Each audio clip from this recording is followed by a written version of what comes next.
Donald's big entrance, and did Melania plagiarize Michelle?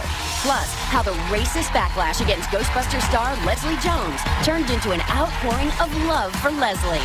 And the darling drunken duo from the cult classic sitcom Absolutely Fabulous, Jennifer Saunders and Joanna Lumley, talk about bringing AFAT back. Get ready for Hot Topics, because The View starts right now with Whoopi, Joy Behar, Candace Cameron Bure, Raven Simone, and Paula Ferris. Now, let's get things started.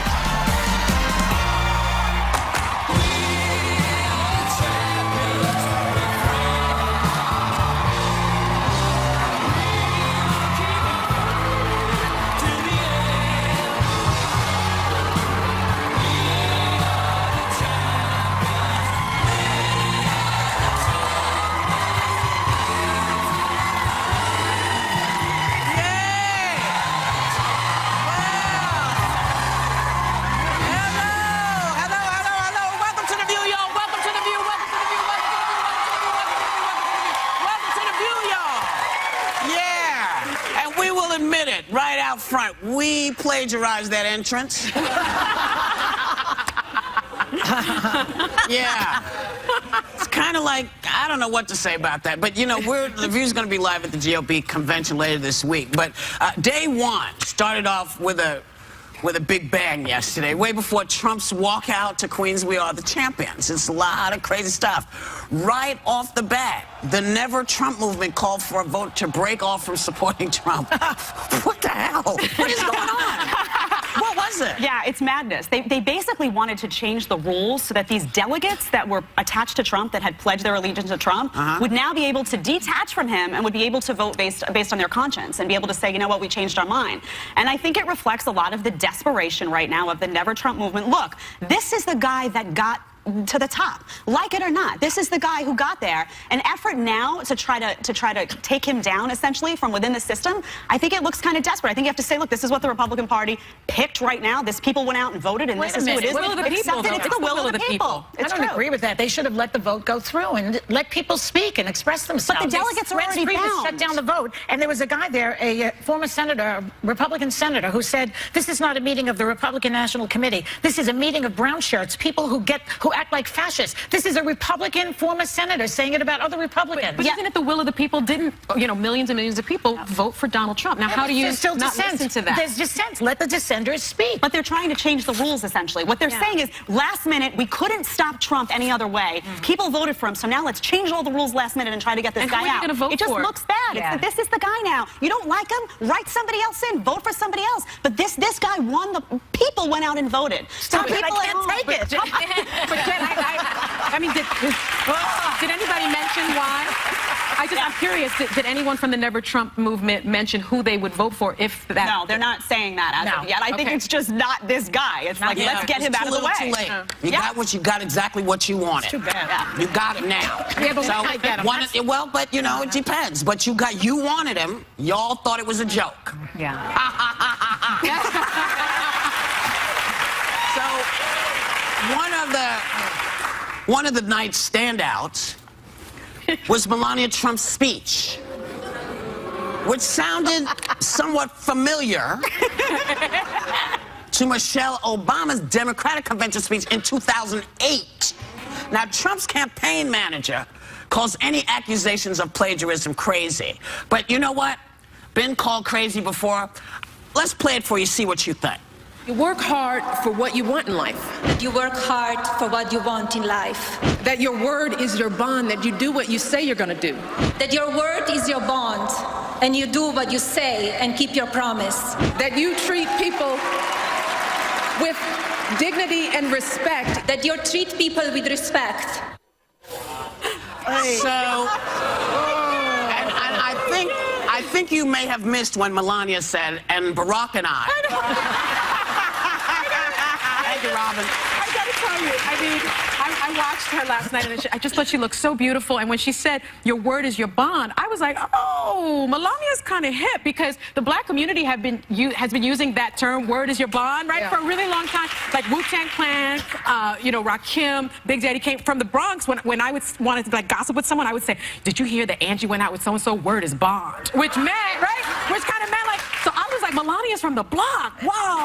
Yeah, and then I went to sleep. You can't have no more wine for you, okay? The best thing ever, though, was trending on Twitter. They're worried about Hillary. They should be worried about Twitter coming after them because immediately famous Melania Trump quote started trending #1 on Twitter. If you didn't see it last night, go check it out today. It is a nonstop comedy show. Some of the quotes were Jesse Williams tweeted, "I have a dream," #famous Melania Trump. I also love, I shot the sheriff, but I did not shoot the deputy.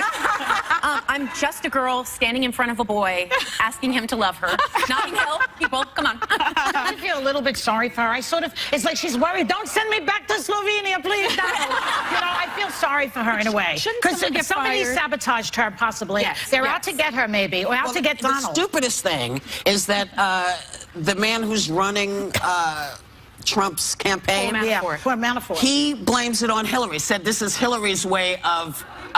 Hillary set this up because she's nervous about Melania being strong. Being a strong woman. Yeah. It's like, dude, what are you talking about? Did Hillary write the And I'm told that she was on the plane and said to Matt Lauer. She wrote the She speech. said, most of it. She said, I wrote this speech with a little help from Michelle Obama. She did say that she wrote the speech, but then she issued a statement later that said, my speechwriters and I. So I don't understand, but the bottom line is, if a speechwriter did that to her, then that person needs to be fired. Because I remember Donald Trump on The Apprentice, he fired Ian Ziering and a bunch of people because they stole La Cucaracha during one of the challenges. So he fired them with a quickness But to how that. So he's stupid gonna is this fire someone. speechwriter to steal something from recent history? Go back to Abigail Adams. Find something from her. And at least or Thomas Jefferson's wife. Wife of Michelle Obama. Don't pick the president and the first lady who you have spent your whole campaign building off the backs of them and then steal their speech. You would think it couldn't get any better. Yeah. And yet it does. Former New York Mayor Rudy Giuliani did his best to pump up the crowd last night, promising them what he did for New York, Trump will do for America. What'd you think of that? Well, I think he stole that. He stole that speech from Mussolini.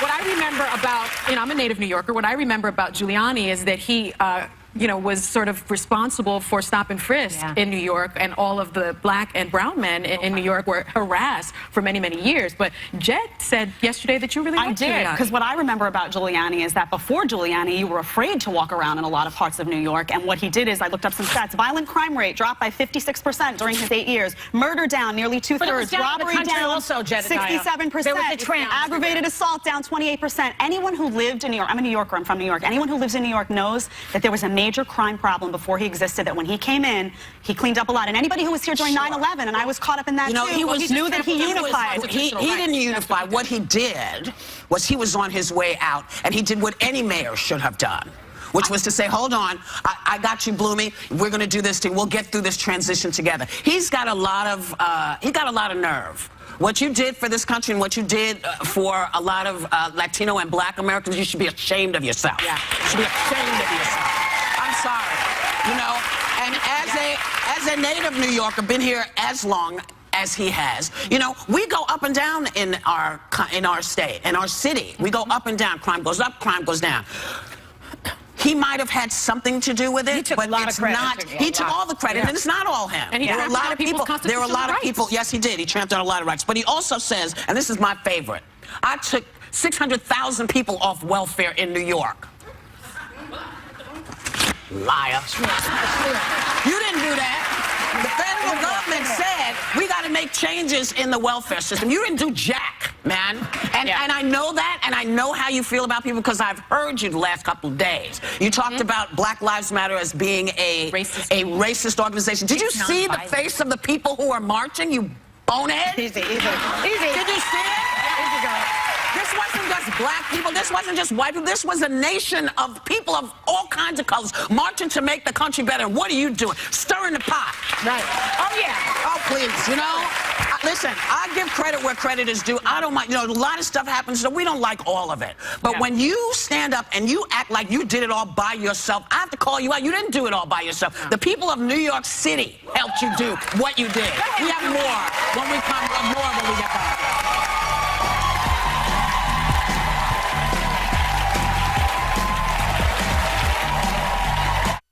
This week, the Republicans hit Cleveland, then the Democrats take Philadelphia. The stakes are high. And we've got your convention view right here. Oh, yeah. Politically speaking, things are about to get hot. Watch this show. It's The View this week on ABC. Absolutely fabulous to the big screen. Later.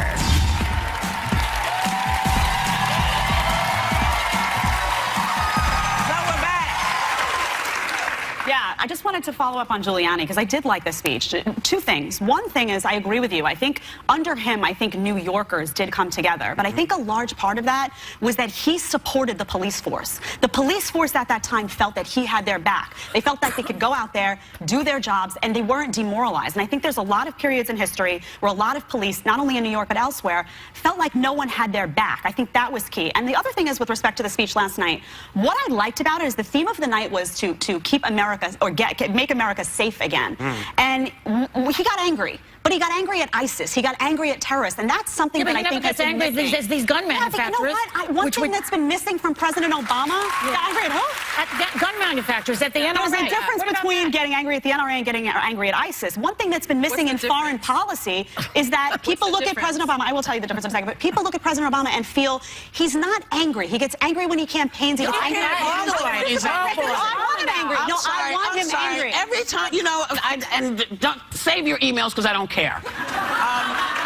You know, people have to make up their minds because when he gets angry, everybody's like, well, you know, he's an angry black man. Yeah. No, I want him angry at terrorists. But, you know, everybody says that, but they don't mean it. I do. Because when he gets pissed, nobody wants to hear it. Not to mention, I don't think that Giuliani struck a tone of leadership. He was ranting. He looked nutty. He was screaming. I want my president to be like President Obama. I want somebody that's you know, sort of middle of the line, thoughtful, reasonable.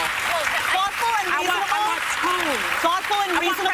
No, thoughtful and reasonable does not work with ISIS, though. Thoughtful and reasonable works with us. But you know, Obama has a demeanor that's very comforting to people. He doesn't go berserk. It's also comforting to some people who want to hurt this country. It's comforting to Vladimir Putin. But the one it's comforting to Iran. Yelling at them is going to do it. Okay, ding ding. The one thing that was really frustrating about watching last night is I found in the climate of our times right now, we needed more of a moderate attitude in regard to mood. And the one thing that I left with after that was this was so angry, so divisive, and it fed off the base of the party, not some of the other people that normally have messages. It's not all to one extreme, but I found they were, like when they were calling Obama, oh, he's not even a Christian, they were going after really low-hanging fruit, but it seemed to feed the group there, and it just got so, almost like it was a mob mentality. That idiot, who is Giuliani, there are times he speaks, I didn't like that he went so angry, because it fed that. I will also say, let's look up Bernie Kerik, okay, who was the head of the police at the time, was his chief. Right. Okay. He went to jail. I believe, yes, he did go to jail, you know. And I'm just saying, you know, I'm thinking of Abner Louima and all those other crazy things that we had going on. It might have been safe for some people. It wasn't safe for everybody. No, it wasn't. It wasn't safe for everybody. And, you know, he was our mayor, and he did the job that he did. But to take all of that credit, and it's not that police didn't feel that their backs weren't had. You know, there became that code of silence again, where you couldn't hear anything. There was no transparency with the police department or anybody else. Now, the guys who have come since, it's gotten better. Is it perfect? No, it's not. But it's not as bad as it was with Giuliani. As a person who grew up here, like you've been here, I feel that way. You have to see it from another point of view, from a non-white person's point of view. It's not the same as a white person's point of view. A white person's point of view? No, it's not. I mean, if you're the victim of police brutality, then you have a different point of view. Absolutely. No, I agree with you. I agree with you. I'm just looking at the stats, and I'm just looking at my own personal experience. But I think it does show that, I mean, we both grew up in New York and had a very different perception and are able to sit at this table and talk about it. My perception of the police has always been great. I grew up with great police officers, which is why I have police officers in my life to this day. But I also know how they were treated by Giuliani. Yeah. The cops? Yeah. Yeah, they were not thrilled with him. No. They were not thrilled with him or Bernie. But I'm not talking about Bernie because Bernie's not here. Not Bernie Sanders, another Bernie. Not Bernie Sanders. Not Joyce. When you say Bernie, I think of my Bernie. There are more than one white Bernard. Not to me. There's only Bernie Sanders. All right. So you know what? We're going and coming back because we're just having a hell of a time today. We'll be right back.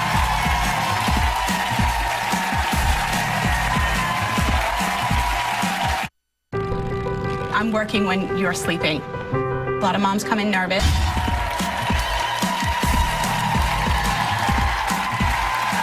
I figure maybe we could condense this a little bit because there's so much still to talk about. Patricia Smith, who is a mom who lost her son in Benghazi, still blames Hillary for her son's death. She spoke last night. Yeah. Were you surprised that she was talking about this way, that she particularly blames Hillary? I mean, I feel for her every time I watch her speak because she lost her son. I think she feels lied to. I think she feels that Hillary Clinton, you know, she said this, wrote an email to her daughter the night of the attack saying it was terrorism, and then stood in front of the caskets on the rest of the world and blamed it on a YouTube video and feels deceived. And as someone looking at a mom who lost their child, if that were me, all I would be seeking would be answers and the truth. All I would want is somebody to tell me, how did my son die and why did my son die? Yeah, but you so know when I watch that, I can't blame her for how she something? feels. It's inappropriate to put that at a convention, in my opinion. In when did Obama come in the first time? 2004, was it? 2008. 2008, okay. He didn't have 1,000 mothers up there who lost their boys in Iraq and say it's George Bush's fault.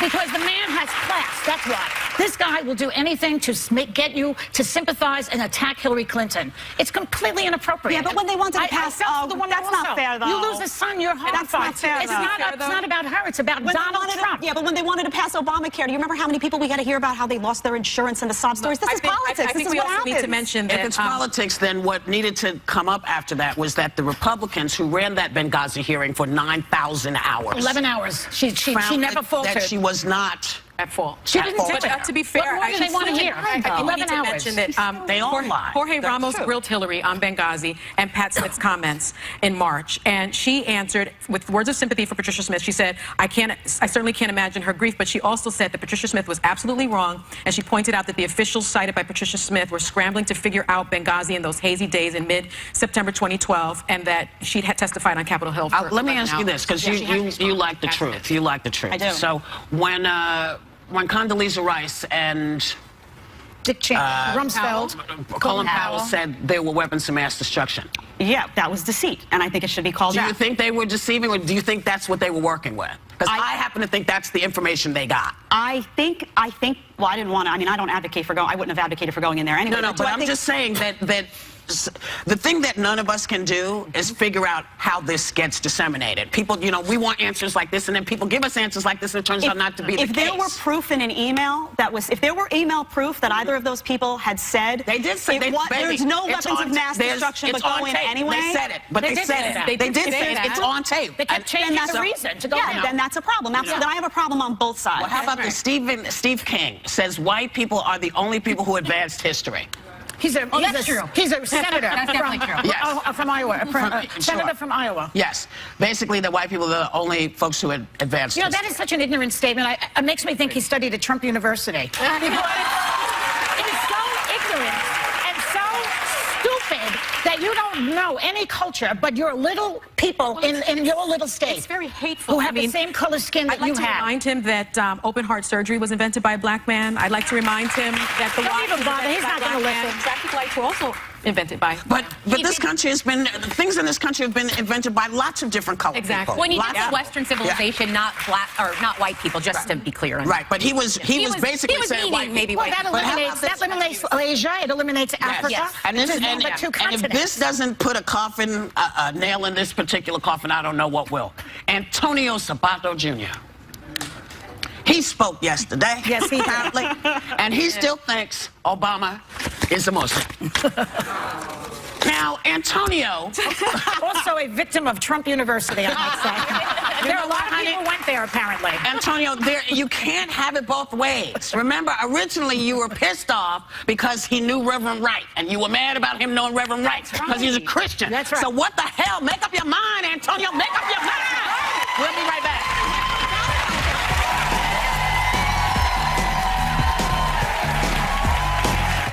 My mom loves giving me advice.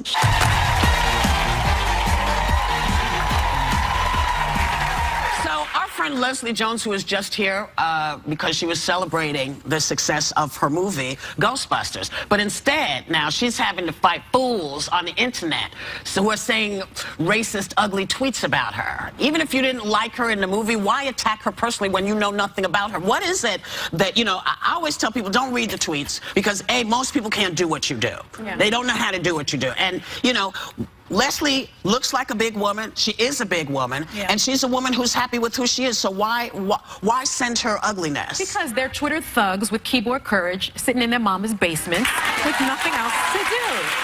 That's why.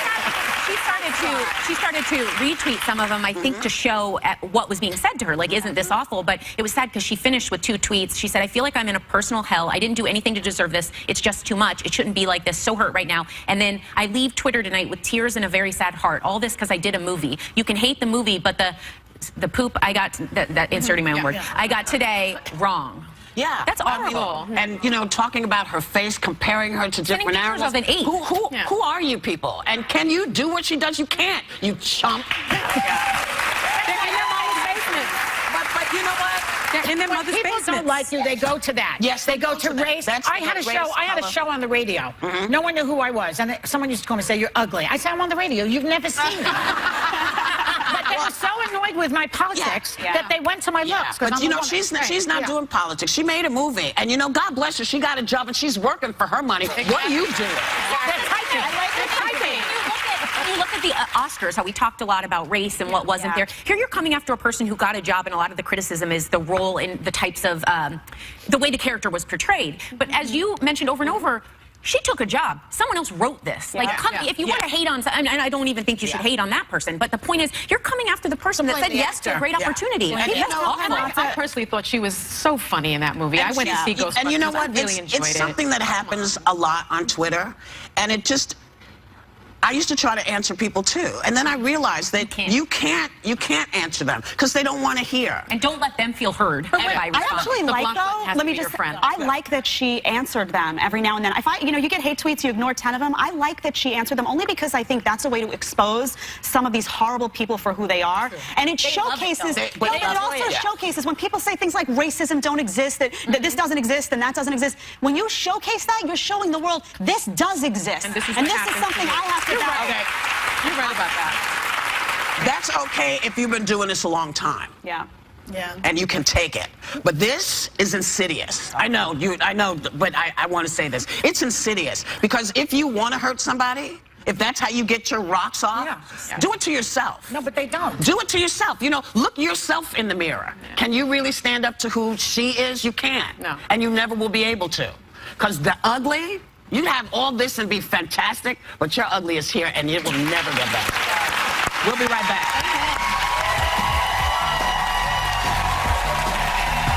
Hi, TV viewers. I'm Joanna. I'm with Jennifer Saunders. Yeah, I mean, love being with you. I'm talking to those women. Oh, darling. It's only 11 o'clock in the morning.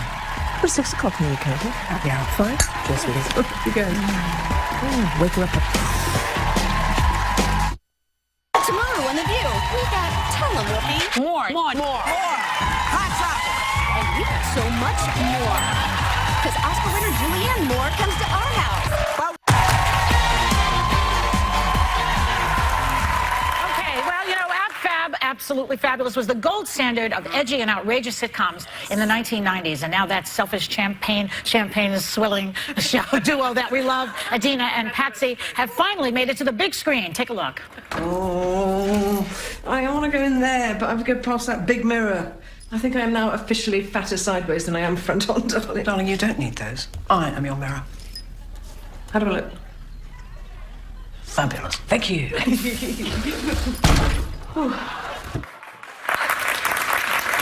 welcome two sweetie darlings, Jennifer Saunders and Joanna Lumley. We are fans, as you can see from this response we're getting. We are amazing. fans. Amazing. You guys were like so, innovative in a way. It was the early 90s. You're pill poppers, you're drunks, you're chasing men, you're saying whatever comes into your head. It was actually rather, unusual to see that. Very refreshing. and very, very advanced in a way, Well, for television in America. In America, yeah. And I think, well, we started it on BBC Two, which is the smaller channel in the UK. So we had a bit more freedom, they didn't mind. And you could smoke on TV Yes, then. you could. I mean, now you can't smoke anywhere. No. Even in your own Even home. if you're walking fast, you can't You can't smoke anywhere. But you wrote the movie? Yes. And the sitcom, Yeah. Yeah. Pretty good. Wow. You spent a lot of your career as a model and actress, but you had never done anything quite like AbFab. So when you got the script? Oh, it was awesome. It was extraordinary. It's very rare when you get a script coming through the letterbox to look at it and really think, I can't lose this. But I'd never met Jennifer. I knew who she was because she had this very famous show, French and Saunders, which she did a double act with Dawn French, and it was very funny and comedic, and they were outrageous anyway. But I went along to meet her. We had to sit. Actually, we were sitting pretty much like this to read through it, a scene in a taxi. But she hadn't written how Patsy would be, so I just didn't know how to be. And I was just a bit boring, and Jennifer, who is a bit shyer, is shy would be a good word? A little bit shyer in those days, didn't say much. And I went back to my agents and said, get me out of this, because she doesn't like me. But this was intimidating because she was like the queen. I mean, Joanna Lumley, you were like the queen in England. So it was like, how do we make her low life? Now, Whoopi, one thing I didn't know was... Wait a minute, she says low life, you say Whoopi? Yeah. Word association, I went the wrong direction. I got it. I understand. Now, you were in one of the original episodes. Yes. You were playing a marriage counselor at an LGBT center. Yes. What do you guys remember about that day? All of you. It was I too remember funny. that she didn't know one line of the script. No. But, No. but the lines she came out with were funnier than the script anyway, so we just kept them. You improv with these guys? I did. That's amazing. I know. It was so funny.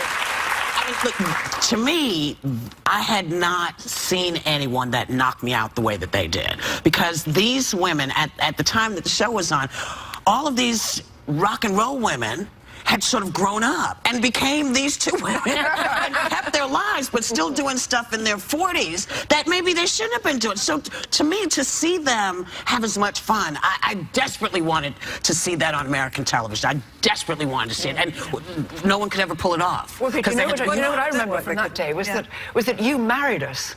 Yes. Because from some quirk of the plot, you thought that we were a gay couple trying to get married. And we were trying to get some information from your office, and we just had to get married. I mean, it was really bizarre. And you, as really the first transgender character on television that I can ever remember, because when we find out in Morocco that you started out as a sailor, and not so much. Yeah, well, in Morocco, Patsy took a lot of hormones, and then she had something stitched on, and a year later it fell off. But I mean,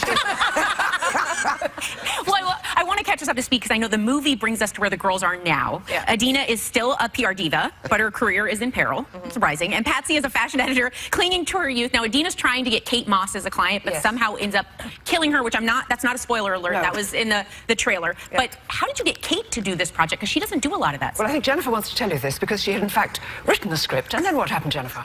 Well, yeah, I'd written it and sold it to Fox. And they said, and is Kate fine with this? And I said, oh. Should I I haven't asked her yet. I hadn't asked her.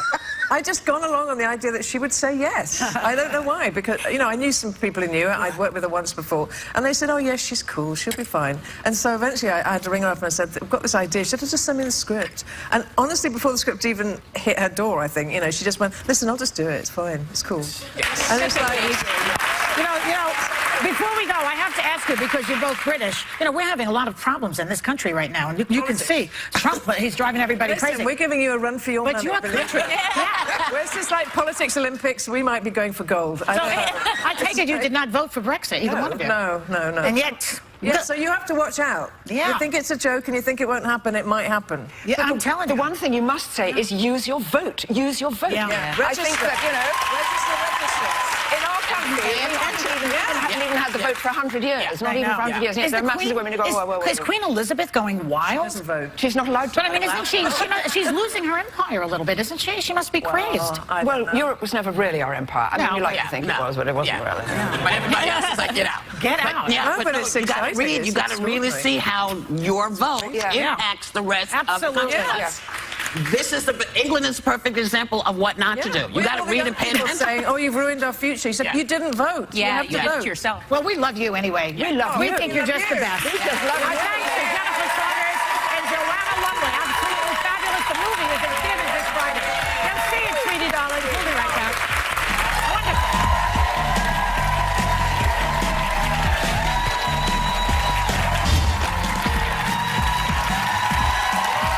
Hey, you know what? We've been sort of watching what's going on the internet, and Melania's being really getting beaten up a lot. And we want to pose this question to all your folks. Why didn't anybody pre-read her speech, you guys? Somebody did. Either that or my theory is that someone sabotaged her. That there's an embed in the campaign. We'll see what's going on. We'll see what's going on because it wasn't fair to do that to her. No. Somebody should have seen it. But before we go, we want to say goodbye to one of the hardest working men on this show who's been a part of The View for 9 years. Who's leaving? Best of luck, DGA production associate Joel Tejada.